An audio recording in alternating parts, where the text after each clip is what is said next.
क्या है कि आप लोग जैसे अभी बताया कि भाई पुराना बीज चल रहा है, कहीं से ले लिया, दूसरे किसान से ले लिया, जबकि हमारे वैज्ञानिकों ने इतनी मेहनत की कि उस बीज को इतना इम्प्रूव किया कि अगर आप सिर्फ बीज बदल लें, इनके मार्गदर्शन के अंदर ही अभी हम आपको एक वैरायटी देंगे TS38 के नाम से। पहले क्या था, M27 के नाम से तोरिया पहले कभी आया, आप लोग ने उगाया, उसके बाद क्या एक दूसरे से करते करते तो उसकी जो उत्पादन क्षमता थी वो कम मिक्स हो गया था। आपको पता ही नहीं कि इसका क्या है, उससे बढ़िया बीज है, लेकिन वो कोई ना कोई भरतपुर का एक पता लिखा होगा, गंगानगर का लिखा होगा, अलवर का लिखा होगा, यानी कि वो तेल आपका वहां से आ रहा है। अब क्या है कि सरकार ने ये देखा कि भाई ज़्यादातर यहाँ में खेत खाली भी, तो अब समय ऐसा आ गया कि कोई भी एक फसल को बंद करके दूसरी फसल की खेती हम लोग नहीं कर सकते। नंबर 1 पे पूरे देश में जितना भी तेल का उत्पादन होता है उसका 50% तेल पूरे देश को राजस्थान सप्लाई करता है। आज असम की जितनी आवश्यकता है वो करीब 80% तेल आपका राजस्थान से, और 20% तेल आसाम के अंदर करीब 2,80,000 हेक्टेयर एरिया, लेकिन राजस्थान के एक जिले में होती है भरतपुर।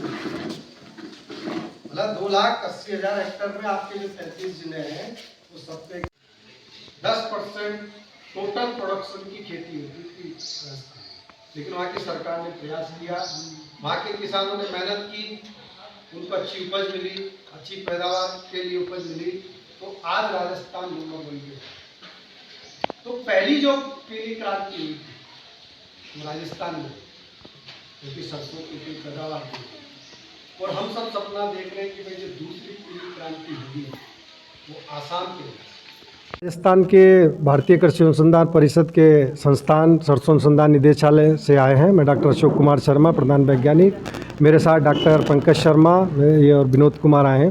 हम असम सरकार के साथ में मिलके आसाम में सरसों का उत्पादन बढ़ाने के लिए प्रयास कर रहे हैं, और असम सरकार को एक तरह से टेक्नोलॉजिकल सपोर्ट दे रहे हैं, जो वर्ल्ड बैंक से फंडेड एक प्रोजेक्ट अपार्ट, जिसके तहत में हम लोग काम कर रहे हैं। और उस प्रोग्राम के तहत में आज आसाम के 15 जिलों के अंदर सरसों उत्पादन बढ़ाने का कार्यक्रम किया जा रहा है, जिसके तहत इस वर्ष 5,000 फसल प्रदर्शनों का आयोजन किया जा रहा है, 18,000 मिनी किट प्रदर्शनों का आयोजन किया जा रहा है। किसानों को विभिन्न अवस्था पर समय समय पर तकनीकी ज्ञान प्रदान करने के लिए ट्रेनिंग कार्यक्रमों का आयोजन किया जा रहा है, जिसके तहत आज ये राहा ब्लॉक में एक प्रशिक्षण कार्यक्रम का आयोजन किया गया है, जिसके तहत किसानों को किस तरह की सरसों की वैज्ञानिक खेती की जाए ताकि उनका उत्पादन बढ़े। वर्तमान में करीब 2,80,000 हेक्टेयर एरिया में आसाम में सरसों की खेती की जाती है।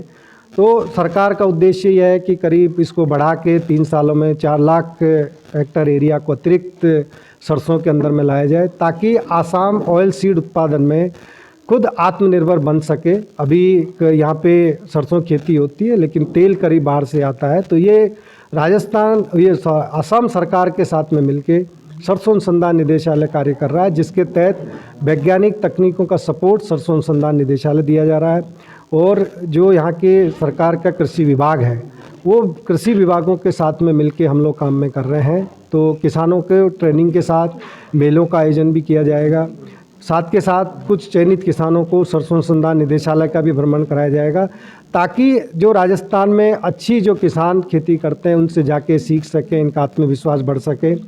तकनीकी ज्ञान को देने के लिए हम लोग यहाँ पे एक तरह से लिटरेचर भी इन लोगों को प्रोवाइड करा रहे हैं, और प्रत्येक ज़िले के अंदर सरसों अनुसंधान निदेशालय द्वारा एक रिसर्च एसोसिएट की ड्यूटी लगाई गई है, जो पूरे ज़िले में कृषि विभाग के साथ में मिलकर कोऑर्डिनेट कर रहा है कि किसानों को समय समय पर उनकी फसल का निरीक्षण किया जाएगा।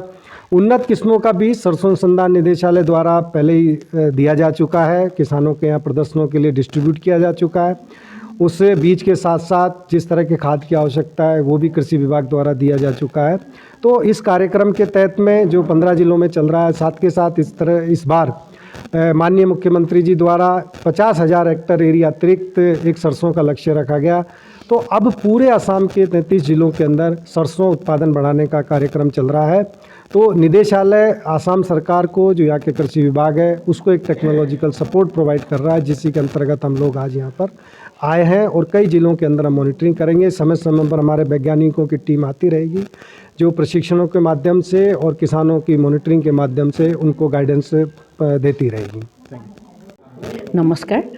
আজি নগাঁও জিলা কৃষি বিভাগৰ উদ্যোগত এপাৰ্টৰ অধীনত যি কৃষক প্ৰশিক্ষণ ইয়াতে ব্যৱস্থা কৰা হৈছে, ইয়াতে প্ৰধানকৈ সৰিয়হৰ ওপৰত যিখিনি প্ৰশিক্ষণ দিয়া হ'ব, ইয়াত ভৰতপুৰৰ পৰা বিজ্ঞানীৰ দল আহি উপস্থিত হৈছে। গতিকে ইয়াত কৃষকসকলক যিখিনি সৰিয়হৰ ক্ষেত্ৰত অসমখন বহুত পিছপৰা, সৰিয়হৰ ক্ষেত্ৰত বুলি নহয়, তেলৰ ক্ষেত্ৰত আমি 53% অসমে তেল বাহিৰৰ পৰা আনিব লাগে।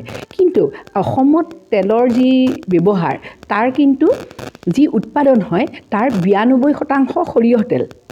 যদিও বিভিন্ন তেল আছে, ধৰক আমি ছানফ্লাৱাৰ তেল বা বেলেগ যি তেল মানুহে ব্যৱহাৰ কৰে, চয়াবিন তেল, কিন্তু অসমত 92% সৰিয়হ তেলেই ব্যৱহাৰ কৰে। আৰু অসমত যথেষ্ট মাটি আছে সৰিয়হৰ কাৰণে। গতিকে আজি ভৰতপুৰৰ বিজ্ঞানী দলে আহি অসম কৃষি বিভাগৰ লগত যি সহায় কৰিছে, সহযোগ কৰিছে, তেওঁলোকে ইয়াতে কৃষি বিজ্ঞানীও আছে উপস্থিত। গতিকে আমি যদি অসমত পৰি থকা মাটিবিলাকত সৰিয়হৰ উৎপাদন কৰিব পাৰোঁ, আমাৰ যি মুখ্যমন্ত্ৰীৰ যি ইচ্ছা অসমখন হালধীয়া হওক, সেই ইচ্ছা পূৰণ কৰিব পাৰোঁ, তেনেহ'লে প্ৰত্যেকজন কৃষক যদি তৈল ক্ষেত্ৰত আত্মনিৰ্ভৰশীল হয়, তেনেহ'লে অসমো আত্মনিৰ্ভৰশীল হ'ব পাৰিব। সুদূৰ ভৱিষ্যতে আমি একেই আশা কৰিছোঁ যে অসম যাতে তেলৰ ক্ষেত্ৰত আত্মনিৰ্ভৰশীল হয়। সেইকাৰণে আজি এই কৃষকসকলক একত্ৰিত কৰি তেওঁলোকক প্ৰশিক্ষণ দিয়া হৈছে আৰু লগতে তেওঁলোকক সৰিয়হৰ কাৰণে কিছুমান প্ৰদৰ্শনীমূলক খেতিৰ কাৰণে ব্যৱস্থা কৰি দিয়া হৈছে, য'ত নেকি তেওঁলোকক বীজ দিয়া হৈছে, সাৰ দিয়া হৈছে, তেওঁলোকে নিজৰ নিজৰ খেতিত কৰিব আৰু সেইখিনি ভাল পালে 10জনে দেখিলে আকৌ তেওঁলোকো উৎসাহিত হ'ব।